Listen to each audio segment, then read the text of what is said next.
विराजमान उन विशुद्ध परब्रह्म परमात्मा को वंदन करते हुए नमन करते हुए इस महामहोत्सव के पंचम दिवस के इस कथा रूप सत्र का हम सभी शुभारंभ करें। उससे पहले मन और वाणी को पवित्र करने के लिए कुछ क्षण भगवान नाम संकीर्तन का हम सभी आश्रय लेते हैं। फिर भावपूर्वक श्रद्धा से हम सब कथा गंगा में चलकर गोता लगाएंगे। प्रेम से भाव से श्रद्धा से सभी गाएंगे।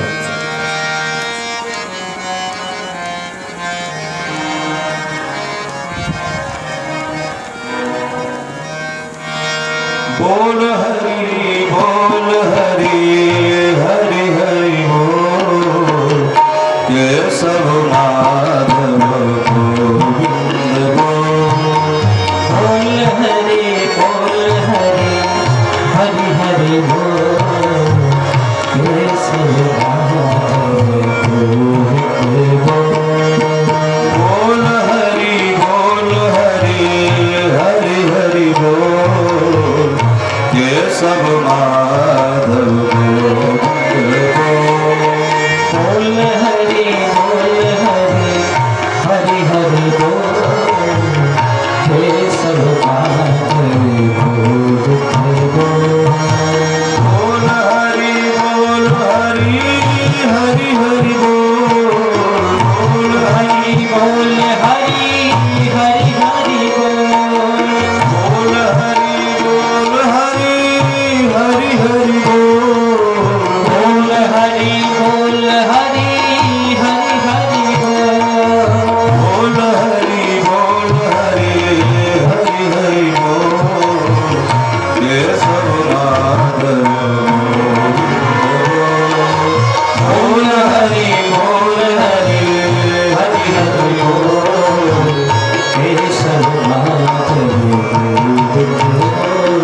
बोल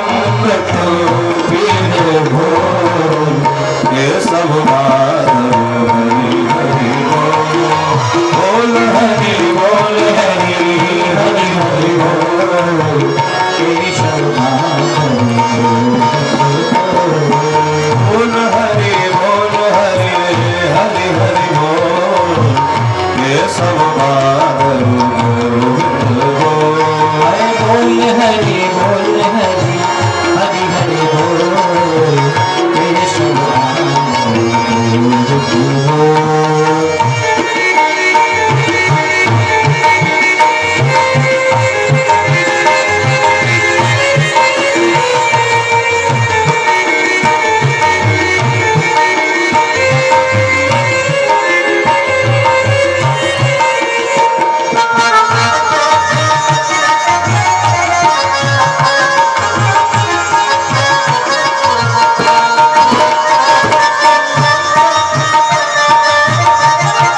केशव माधव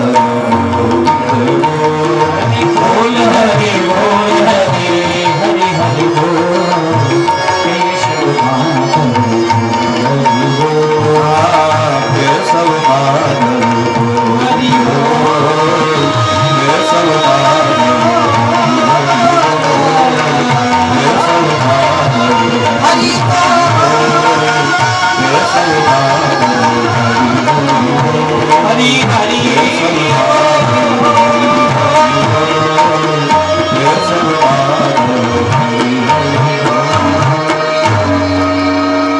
रामचंद्र भगवान की जय अयोध्यानाथ की सरयू मैया की जय परम मंगल में परात्पर अखिलेश्वर कारण करुणा वाले भक्तवांछा कल्पतरु भगवान श्री सीताराम जी महाराज की पावन प्रतिमूर्ति श्री राम चरितमानस को वंदन करते हुए प्रणाम करते हुए मंगलमयी कथा का शुभारंभ कर रहे हैं। कैलाश के पावन शिखर पर देवादिदेव महादेव भगवान शंकर भगवती पार्वती माँ को मंगलमयी कथा का स्मरण करा रहे हैं। संगम तट में याज्ञवल्क्य मुनि महात्मा भरद्वाज जी को मंगलमयी कथा सुना रहे हैं। सुक्ताल में सुकर क्षेत्र में गुरु श्री नरहरियानंद जी महाराज गोस्वामी श्री तुलसीदास जी को मंगलमयी कथा का स्मरण करा रहे हैं। और नीलगिरी पर्वत पर विराजमान बड़े ही सरस कथावाचक महात्मा काकभूषुंडी जी महाराज गरुड़ जी को मंगलमयी कथा का अनुष्ठान करा रहे हैं। एक बार फिर हम सब अपने मन को लेकर के कथा गंगा में प्रवेश करें। भगवान की भुवन पावनी गौरव गाथा जिसका आज 5 दिनों से हम सब श्रवण लाभ प्राप्त कर रहे हैं, उन्हें बहुत बहुत साधुवाद एवं धन्यवाद है जिनके अथक भगीरथ प्रयास के माध्यम से कथा गंगा प्रकट हो रही है। देखिए, कथा सब जगह संभव नहीं है, कथा वही संभव है जहाँ भगवत कृपा होती है। हमने ऐसा सुना है महापुरुषों के द्वारा कि जिस तीर्थ, जिस क्षेत्र का, जिस भूमि का निरीक्षण किए कौन भगवान शंकर, कथा वही हो सकती है, अन्यथा संभव नहीं है। एक बार भगवान शंकर भगवती पार्वती के साथ यात्रा पर निकले, जा रहे और जब थोड़ी दूर चले गए, ऐसे कोई बाग था, कोई जगह थी। भोले बाबा उस भूमि को देखते ही साष्टांग लेटकर प्रणाम करने लगे। जितनी धूल मिट्टी थी सब उठा उठा के शरीर में मालिश करने लगे। पार्वती जी को बहुत बुरा लगा, भाई पति पत्नी यात्रा में और पति धूल मिट्टी में लौटने लग जाए, उठा उठा के शरीर में मालिश करने लग जाए, पत्नी को बुरा लगेगा। पार्वती माँ नाराज हो गए, बाबा आप ये क्या कर रहे हो? बाबा बोले, देवी ये भूमि पवित्र है, यहाँ की धूली बहुत पवित्र है, इसलिए नहीं रहा गया। पार्वती माँ ने कहा, ऐसा क्या है? भूमि भूमि तो सब बराबर है, एक समान ही है। मिट्टी में थोड़ा अंतर हो सकता है, कलर बदल सकता है। यहाँ की मिट्टी का कलर कुछ और है, यहाँ से 50 किलोमीटर आगे जाओ कलर कुछ और है, लेकिन है तो मिट्टी। ऐसी क्या विशेषता है इस भूमि में कि आप इस प्रकार से सारी मिट्टी को उठा उठा के मालिश कर रहे हो? बाबा विश्वनाथ बोले, पार्वती 10,000 वर्ष पहले यहाँ श्री राम कथा हुई थी, ये जागृत भूमि है और भगवत भक्तों के चरण रज पड़े हैं इस भूमि में, ये अत्यंत पवित्र है। इसलिए मैं अपने रोम रोम में इसे मालिश करके अपने आप को कृतार्थ कर रहा हूँ। पार्वती संतुष्ट हो गई, ठीक है भाई। 5 किलोमीटर 10 किलोमीटर आगे गए, फिर कोई जगह देखा, फिर बाबा वैसे क्रिया शुरू कर दिए, फिर सारा मिट्टी उठा उठा करके धूल उठा के शरीर में लगाने लगे। पार्वती जी ने कहा, यहाँ कौन सी कथा हुई थी, कब हुई थी, कितने हजार वर्ष? बाबा बोले, देवी यहाँ कथा हुई नहीं है, तब आने वाले 100 वर्ष के भीतर इस भूमि में कथा होनी है, पहले से जागृत है। कहते हैं जहाँ जहाँ जिस जिस स्थान में भगवान शंकर भगवती पार्वती के साथ भ्रमण किए हैं, उन जगहों में कथा होना स्वाभाविक है। और ये कथा भाग्योदयेन बहुजन्म समर्जितेन सत्संगमं च लभते पुरुषो यदा वै अज्ञान हेतु कृत मोह मदान्धकारनाशं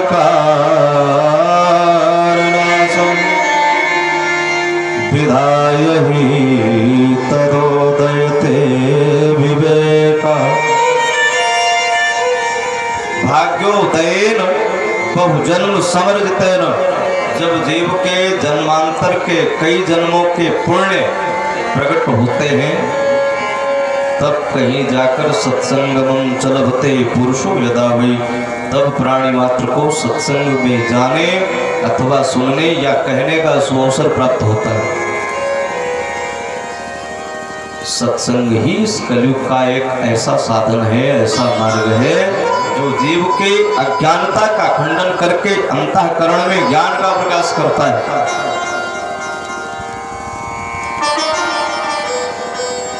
तो निश्चित रूप से हम सब सौभाग्यशाली, आज सहयोगी तो पूरा क्षेत्र है, हर लोग पूरे क्षेत्र के लोग हैं। इस क्षेत्र के सभी सहयोगियों को मैं इस सनातन धर्म मंच से भूरी भूरी साधुवाद देता हूँ, जी को बहुत बहुत धन्यवाद भी देता हूँ। लेकिन उन स्तंभों को तो भाई कहना ही पड़ेगा जिनके अथक प्रयास से ये भगीरथ गंगा का अवतरण हुआ।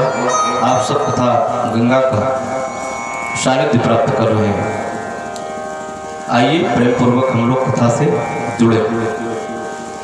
कल आप सबने प्रभु श्री राम जी, भगवान श्री राम के पावन जन्मोत्सव का, प्राकट्य उत्सव का कथा का आनंद लिया। परब्रह्म परमात्मा भगवान नारायण प्रकट हुए। देखिए भगवान कभी जन्म नहीं लेते, लीन मनुज अवतार निज इच्छा निर्मित तनु, स्वेच्छा से जब जितना बड़ा, जितना लंबा, जितना चौड़ा, जैसा बनना चाहते हैं भगवान वैसा ही बन जाते हैं। भगवान कभी गर्भ में नहीं जाता है। कल भी मैंने चर्चा की थी और आज पुनः चर्चा करूंगा। एक सज्जन खड़े हो गए गोस्वामी जी के सामने, आप कहते हो भगवान, एक तरफ अवतार की बात करते हो और दूसरी तरफ आप ये भी दर्शा रहे हो कि हाँ हरि गर्भ ही आए, भगवान गर्भ में गए। बोले कैसे? कहा आपने ही चौपाई लिखी है, जा दिनते हरि गर्भ ही आए। जा दिनते, जब से हरि गर्भ में आए सकल लोक सुख संपत्ति छाए। भाई परमात्मा गर्भ से जीव को निकाल के बाहर फेंकता है, गर्भवास से जीव को मुक्ति दिलाता है। तो क्या वो ईश्वर, वो ब्रह्म गर्भ में जाएगा? बोले नहीं जाएगा। कहा जब नहीं जाएगा तो लिखा क्यों हरि गर्भ में आए? देखिए बंधुओं, यहाँ जो हरि शब्द की व्याख्या है बड़ी ऊंची व्याख्या है। हरि नाम आकाश, आकाश का पर्यायवाची हरि। हरि नाम मेढक, मेढक का भी पर्यायवाची हरि है। हरि नाम सिंह, सिंह को भी हरि कहते हैं। के हरि वाहन राजत, दुर्गा जी की आरती लोग गाते हैं तो उसमें है हरि नाम सिंह। हरि नाम वायु, वायु का भी पर्यायवाची हरि है। और हरि नाम जल, जल का भी पर्यायवाची हरि है। देखिए यहाँ हरि गर्भ में नहीं गए, ये पर्यायवाची शब्द है, इस पर हमें विचार करना आवश्यक है। हरि नाम की वायु माताओं के पेट में दिखा, मतलब पेट दिखने लगा तो लोगों ने मान लिया हरि गर्भ ही आए, जबकि हरि गर्भ में जाते नहीं है। भगवान हमेशा सदा सर्वदा अवतार लेते हैं। लीन मनुज अवतार, मनुज अवतार। अवतार और जन्म में अंतर क्या है? कहीं किसी जगह में, किसी रास्ते पर दो लोग जा रहे थे आपस में बात करते हुए, ऐसे ही रास्ता था और रास्ते के बगल में थोड़ी दूर में कुआं था। कुएं से किसी के चिल्लाने की आवाज़ आ रही थी। कोई आदमी कुएं में पड़ा था, वो जोर जोर चिल्ला रहा था, अरे भैया कोई आकर के मुझे निकाल ले, मुझे बचा ले। दो आदमी जा रहे थे, जब कुएं से आवाज़ सुनाई पड़ी तो एक जल्दी जल्दी दौड़ता हुआ आया, आकर कुएं में झांक कर देखा तो वहाँ कुएं के भीतर एक नहीं दो आदमी पड़े हैं। दूसरे वाले को बुलाया, भैया जरा जल्दी आओ, एक नहीं दो आदमी गिरे, आओ कोई उपाय करो कि जिससे इनको निकाला जा सके। वो दूसरा आदमी थोड़ा ज़्यादा बुद्धिमान था, बुद्धिजीवी था। वो जब आया कुएं में झांक कर देखा तो बोला, हाँ दिखते तो दो हैं, लेकिन एक गिरा है एक उतरा है, एक गिरा है एक उतरा है। मतलब कहा एक कुएं में स्वेच्छा से उतर के गया है। अच्छा, जो उतर के गया हो वो स्वस्थ है, हर प्रकार से पुष्ट है, उसे कोई तकलीफ नहीं है। लेकिन जो कुएं में गिर गया है, अब गिरने वाले से उसकी हालत पूछी जाए, हाथ भी टूट सकते हैं, सिर भी फूट सकता है, पांव भी टूट सकते हैं। लेकिन जो स्वेच्छा से उतर के आया है, जब मन करेगा तो बाहर निकल भी जाएगा। इस संसार के भवकूप में जो गिर जाए वो जीवात्मा है, और जो स्वेच्छा से उतर के आ जाए वो परमात्मा है। जन्म और अवतार में सिर्फ इतना ही अंतर है। इसलिए परमात्मा हमेशा अवतार लेते हैं। प्रभु का अवतार हुआ है, अवतरण। अच्छा, जब अवतार हुआ, एक नहीं अंशों के सहित प्रभु प्रकट हुए 4 भाइयों के रूप में। आज दशरथ जी के भाग्य की सराहना करें तो कैसे करें। कल भी मैंने चर्चा किया था, 4 आनंद का आगमन हुआ, आनंद, परमानंद, ब्रह्मानंद और सच्चिदानंद। सच्चिदानंद स्वयं भगवान नारायण है, परम ब्रह्मदित है। सारे अवध के लोग फूले नहीं समा रहे हैं। मेरे महाराज के घर में वृद्धावस्था में चौथे पन में 4 पुत्रों का प्राकट्य हुआ है, जन्म हुआ है। आज हम सबकी बड़ी सौभाग्य है। तो दशरथ जी ने क्या किया, नंदी मुख श्राद्ध करी। नंदी मुख श्राद्ध एक कर्म है। घर में कोई भी आयोजन, कोई भी प्रयोजन, कोई भी उत्सव हो तो सबसे पहले हमें अपने पितरों को धन्यवाद देने की जरूरत है। घर में जो भी हो, पहले पितृ को सम्मानित करने के लिए नांदी मुख श्राद्ध कर्म करना आवश्यक है। और एक बात बताऊं, घर में पूरा ना पड़ता हो, घर में लोग बात बात में झगड़ते हो, मतलब बरकत ना होती हो, हालात बड़ी खराब चल रही हो, 10 परिवार कमा रहे फिर भी पूरा नहीं पड़ रहा है, क्या कारण हो सकता है? पितृ रुष्ट है। जिनके पितृ अरिष्ट होते हैं उनके यहाँ बहुधा ऐसी घटनाएं हुआ करती हैं। और पितरों को संतुष्ट करने का इस कलयुग में सबसे सरल और सर्वोत्तम साधन है नांदी मुख श्राद्ध। आज जब मेरे घर में बेटा होता है, हमारे यहाँ कोई आयोजन ऐसा कुछ होता है तो हम लोग रेस्टोरेंट में जाके पार्टी देते हैं। पता नहीं कितने बोतल पी जाते हैं भैया, बोतल। पीने वालों के भी क्या पूछना है, उनकी अपनी मस्ती होगी तब तो पीते हैं। पीना तो एक आम बात हो गई, लेकिन जब पीना ही है तो पीने के लिए बहुत सारे पदार्थ हैं। दूध पी जाओ, फलों के जूस पी जाओ, अब ये क्या है? देखिए, शराब शब्द जो है ये 3 शब्दों के समावेश से बना, सा, रा और बा। सा माने 100%, रा माने राक्षस और बा माने बना दे। पीने वाले को 100% राक्षस बना दे, उसी को शराब कहते हैं। वैसे शराब पीने के 3 बड़े ही फायदे हैं। शराब के भी 3 फायदे हैं, 3 बहुत बड़े फायदे हैं, नोट करिए। शराब पीने का पहला फायदा यह है, शराबी को कभी कुत्ता नहीं काटता। कहीं नहीं सुना होगा आप, आज तक आपने सीधे साधे आदमी को कुत्ता काट लेगा, लेकिन शराबी को नहीं काटता है। शराबी को इसलिए नहीं काटता है क्योंकि जैसे ये नाली के किनारे पड़ा होता है ऐसे ही पीने वाला भी कब लुढ़क गया, कब नाली में लौट गया। कुत्ता भी सोचता है अपनी बिरादरी के लोग हैं, इनको क्या परेशान कर रहा है भाई। दूसरा फायदा शराब पीने का यह है, शराबी को कभी बुढ़ापा नहीं आती, हमेशा जवान ही होता है। बुढ़ापा किसको आएगी? जो अपनी संपूर्ण आयु जिएगा। शराबी तो शराब पी करके लीवर खराब कर लिया, किडनी दोनों फेल हो गई, मतलब जवानी में इसको पी के मर जाना है, बुढ़ापा दिखेगा नहीं। तीसरा सबसे बड़ा फायदा यह है शराब पीने का, शराबी के घर में कभी चोरी नहीं होता है।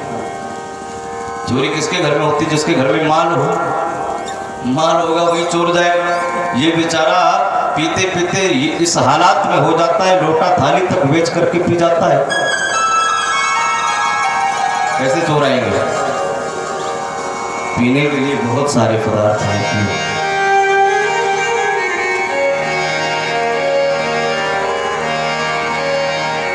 दशरथ जी के घर बेटा हुआ, कोई किसी भी रेस्टोरेंट में कोई पार्टी नहीं है। नांदे मुख सराध करी, जात कर्मों विधि की,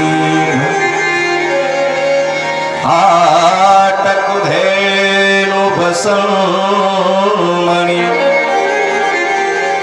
नृप विप्र न कहूं दीन। सबसे पहले नांदी मुख श्राद्ध कर्म विद्वानों के द्वारा संपादित करवाया, क्योंकि घर में पुत्रादिकों का जन्म हो तो सबसे पहले अपने पितरों को धन्यवाद देना चाहिए।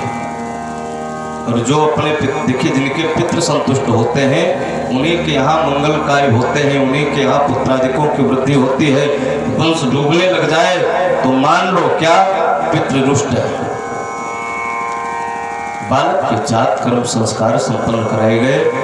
सारे अवधवासी नर नारी सुंदर सुंदर बधाइयाँ गा रहे हैं, आनंद मना रहे हैं, खुशियाँ मना रहे हैं, और चक्रवर्ती नरेश महाराजा दशरथ सबको लुटा रहे हैं। हाटक बाजार मोहल्ला मोहल्ला दान कर दिया, ले जाओ। धेनु माने गैया, अच्छी अच्छी गायों का दान किया है। और कैसी गायें? जो एकदम हृष्ट पुष्ट, मोटी तगड़ी, ज्यादा खाती हैं और ज्यादा दूध देती हैं, ऐसी गायों का दान किया है। आज भी लोग गायें दान करते हैं, ऐसा नहीं कि नहीं करते हैं, लेकिन हम आप कैसी गायें दान करते हैं? चारा ना खाती हो, मरियल सी हो, मरने वाली हो, टांग फंसती हो, ब्राह्मणों को बुला के दान में दे दिया, महाराज ले जाओ, ऐसा नहीं। हाटक धेनु भूषण मणि,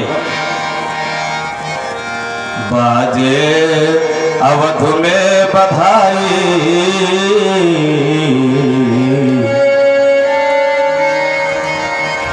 बाजे अवध में बधाई, जन्मो लिहले रघुराई।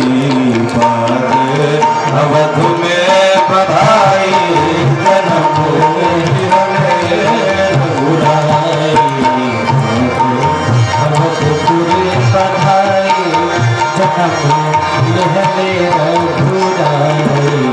बाजे अवध में बधाई, जन्मो लिहले रघुराई।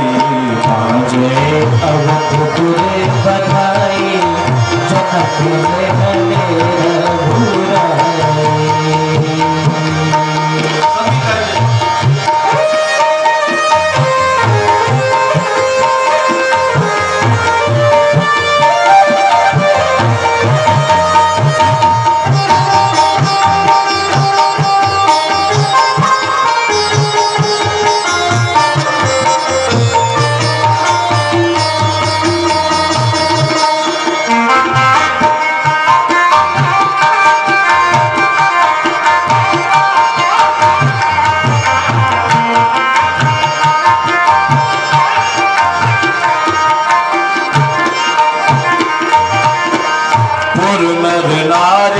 सुमंगल गावे, पुर नारी सुमंगल गावे, पुर नारी सुमंगल गावे, पुर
सकल सुर राय जन्मो निहरे रघुराई आए सकल सुर राय जन्म निहरे रघुराई अवध में बधाए जन्मो निहरे रघुराई बधाई जन्म निहरे रघुराई